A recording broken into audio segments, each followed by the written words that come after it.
Imagina una época donde el peligro más mortal se vendía como la fuente de la eterna juventud.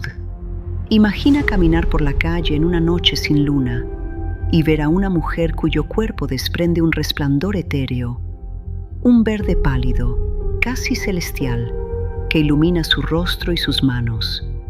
En 1920, el mundo pensaba que eso era magia, pero no lo era.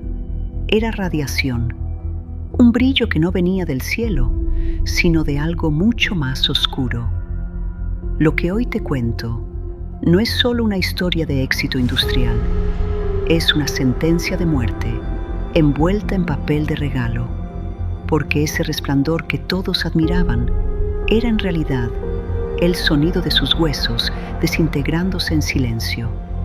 Bienvenidos a la cara más oscura del progreso. Principios del siglo XX. El mundo está cambiando rápidamente. La ciencia avanza y la humanidad cree que nada es imposible.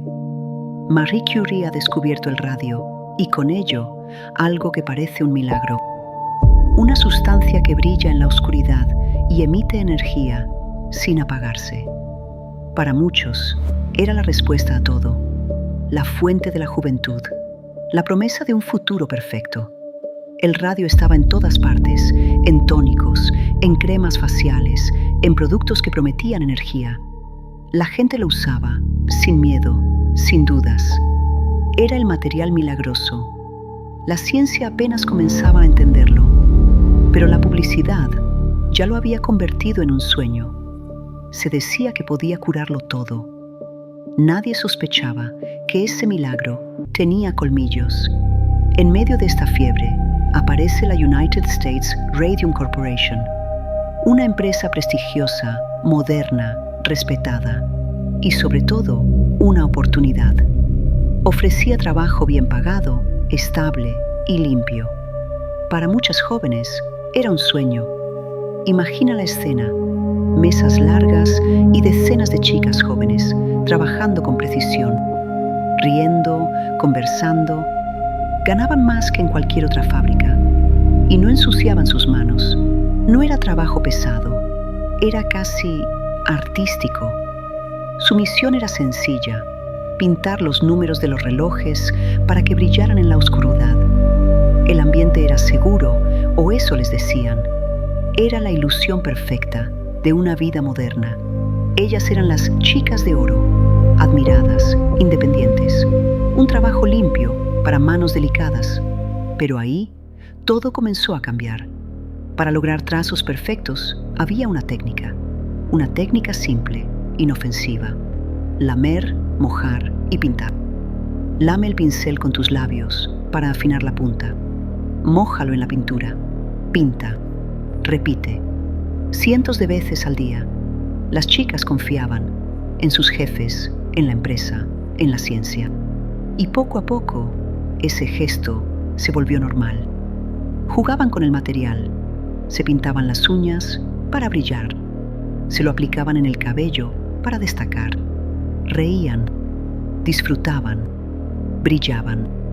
Pero con cada lamida estaban introduciendo el radio en su propio cuerpo, invitando a la muerte a entrar por su boca. Y entonces el silencio se rompió. Al principio fue algo sutil, un cansancio extraño que no desaparecía, un dolor leve en la encía. Nada alarmante, pero constante. Las semanas pasaron y los síntomas empeoraron. Una molestia en la mandíbula, sin explicación. Un diente que se aflojaba. Una herida que no cerraba. El cuerpo comenzaba a fallar. Pero nadie lo entendía. Los médicos hablaban de fatiga, de anemia. Nadie quería ver la verdad.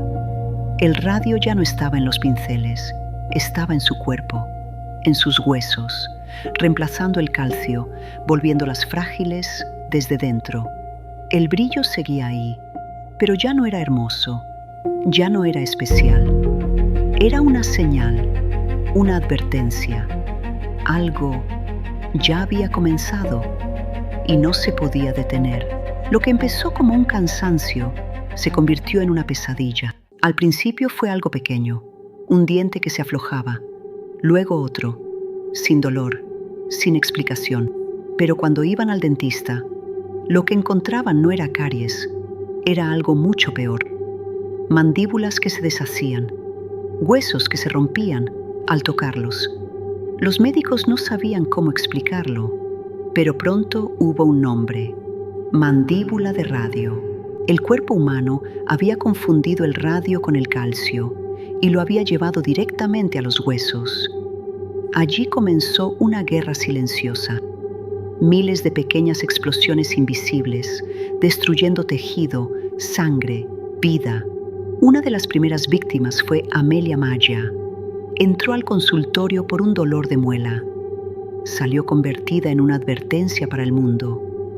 Cuando intentaron ayudarla, su mandíbula se quebró como cristal. Partes enteras de su rostro comenzaron a deshacerse. Y aún así, la empresa negó todo. No solo lo negó, intentó destruir la reputación de las trabajadoras. Algunas fueron acusadas falsamente de enfermedades vergonzosas para silenciarlas. Las llamaban mentirosas, mientras sus cuerpos se apagaban. Pero la historia no terminó allí. 5 mujeres decidieron luchar. Una de ellas, Grace Fryer, ya enfermas, ya debilitadas, ya traicionadas.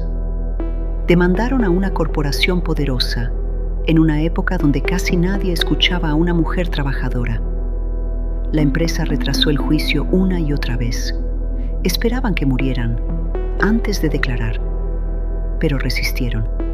Cuando llegó el momento, algunas no podían ni levantar la mano para jurar decir la verdad. Sus cuerpos estaban rotos, pero su voluntad seguía intacta. Y el mundo por fin miró. Ganaron. No solo dinero, ganaron algo más grande. Cambiaron las leyes laborales, obligaron a proteger a los trabajadores, demostraron que ninguna empresa está por encima de la vida humana. Y aún queda una última sombra. El radio tiene una vida media de 1600 años.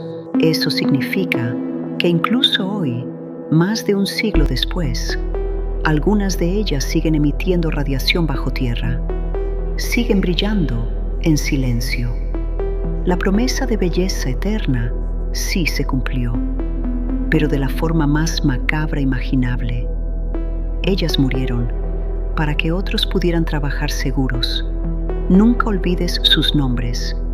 Nunca olvides el precio de su brillo, porque su historia no terminó en la tumba. Sigue iluminando el camino de la justicia cada vez que alguien exige un trabajo digno y seguro. Esto fue Crónicas del Tiempo. Hasta el próximo misterio.